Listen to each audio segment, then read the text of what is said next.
TheorySabers.com. What's up, guys? Welcome back. So, Andor Season 2 now has a actual release date, so that's cool. At the first D23, the Ultimate Disney Fan event in Brazil today, the ground mech rolled on stage and spoke Portuguese during the showcase panel segment, announcing that Andor, the Star Wars Story Season 2, will premiere April 22nd, 2025, with a new logo for the ongoing series. Okay, while Season 1 followed a year in Cassian Andor's life, set about 5 years before the events of Rogue One, A Star Wars Story, the forthcoming episodes will bridge the remaining gap, covering 4 years told in 3 episode arcs. So 12 episodes, I'm guessing. Andor Season 2 follows Cassian as he evolves into a leader from the emerging Rebel Alliance. Cassian may have been a reluctant hero before, but the Andor we'll meet next year is fueled by a higher purpose in the fight for freedom against the Empire. Attendees were the first in the world to see a new sneak peek at Andor Season 2, not released online, but the StarWars.com team was there to capture some of the B2 Emo's antics on the show floor. Also not released online, fans in Brazil got a first look at the action-packed scene from Star Wars Skeleton Crew. The new Star Wars series starring Jude Law premieres December 3rd. And the Mandalorian creators, Jon Favreau and Dave Filoni, delivered a video message from the set of The Mandalorian and Grogu, the next Star Wars feature film currently in production, alongside a sizzle that captured the heart of the journey so far and gave fans a look at moments from the theatrical release, including Grogu and Din Djarin facing off with snowtroopers, massive Imperial AT-AT walkers in the snow, Zeb Aurelia's action. Yeah, we saw this already. So, okay, the main thing here is that Andor Season 2 is coming out around the same time as Celebration. Yeah, April 18th to the 20th, 2025 in Japan. So, that means Andor will come out 2 days after Celebration ends, which is what day is that? April 22 is a Tuesday, which means it's a Monday night premiere. Unless it's like Tuesday at 6 p.m. or whatever, like they did with Acolyte.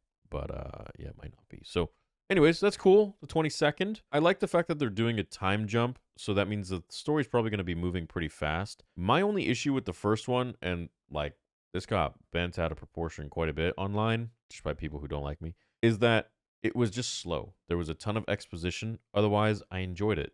I mean, you can even go back to the live streams and see that I was enjoying it. But there were a lot of moments that I just felt like dragged on too long, and we could have gotten something a lot more with those scenes, whereas they just kind of kept going. Like the heist scene, for example. Yeah, I understand exposition just as much as anybody, but there's exposition and then there's just carrying it on for a little too long.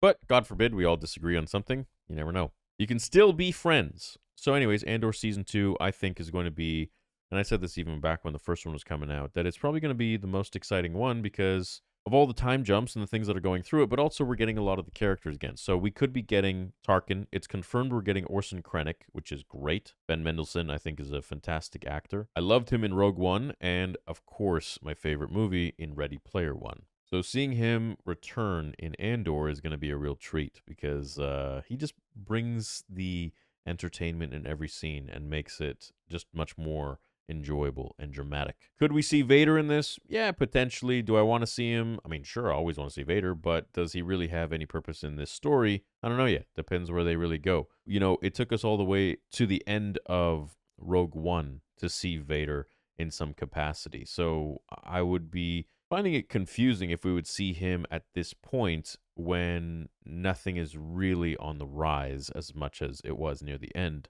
of Rogue One, where he was called in to get those plans. If they want to do a little side story and take, let's see what Vader's doing and what he's up to, I'm all for it, I'm all game. But as for this story of Andor, I don't know if there's really going to be too much of that, especially considering the fact that he hated the Death Star. He wasn't a fan of it because he felt that the Force was the most terrifying thing and not a intergalactic planet swiping weapon. I always felt like this was because he was just jealous.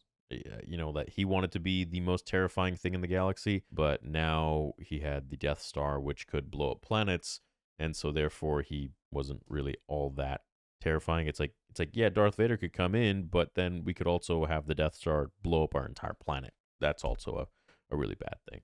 So it was he was kind of fighting for first place there, I guess. And also the fact that Tarkin was just so snooty with him. But anyways, I digress as I go into lore. Andor Season 2 coming out April 22nd. I'm excited to do the watch parties with you guys. And if you guys are going to Star Wars Celebration, I might see you there.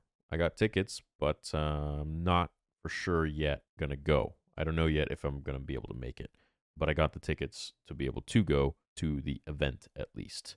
It'd be amazing to see Japan and to see all you guys and have some fun. We'll see what happens. That's it for today's video and update.